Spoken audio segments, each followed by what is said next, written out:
박근혜 청와대는 당시 새누리당 후보 중에서 특히 친박 후보를 위해 정보경찰을 동원했다는 게 눈에 띕니다. 친박 후보를 위한 사실상의 비밀 캠프 역할을 한 겁니다. 그런데 대구 지역 정보경찰이 친박 후보들이 현지에서 고전하고 있다면서 대통령의 방문 여부에 관심이 큰 장소를 찍어주기도 했는데 실제로 8일 뒤 박 전 대통령이 해당 장소를 방문하기도 했습니다. 이어서 신재용 기자입니다. 지난 2016년 3월 10일 20대 총선을 한 달 앞두고 박근혜 전 대통령이 대구의 창조경제혁신센터를 전격 방문합니다. 장난감의 진화네요. 이제 놀이의 진화라고 보시면 놀이의 됩니다. 진화. 네. 크게 성공하시기를 바랍니다. 이후 경북도청 신청사 개소식에 참석해 친박계인 정종섭 예비후보와 웃으며 악수도 나눴습니다. 당연히 선거 개입 논란이 일었는데 이 같은 행보는 대구 방문 8일 전 정보경찰이 건의한 내용과 유사했습니다. 당시 대구의 정보경찰은 대구에서 정종섭 후보는 상승세지만 친박 후보들은 대체로 고전 중이라는 보고서를 작성했습니다.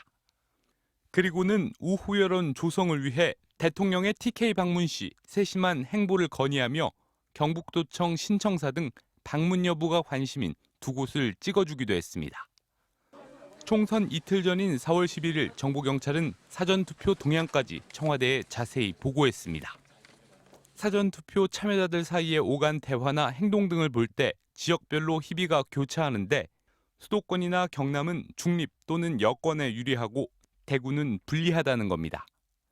특히 대구 수성갑과 을 지역구에서 과거 선거와 달리 누구를 찍었는지 숨기려고 하는 등 특이 행태가 감지됐다고 강조했는데 결국 새누리당을 대놓고 지지하던 여론이 변한 것 아니냐는 우려가 담긴 것으로 보입니다. 다른 지역 정보경찰들도 비슷한 보고서를 매주 올렸습니다. 수도권의 경우 새누리당 김무성 대표가 선거 흥행 전략과 인재 영입에 무관심하다는 여론이 있다거나 표창원, 조응천 등을 전략 공천한 야당에 비해 여당의 후보 확정이 더디다는 우려가 담겼습니다.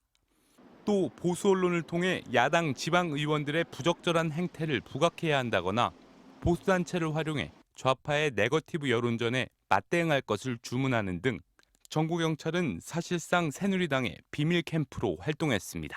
MBC 뉴스 신재용입니다.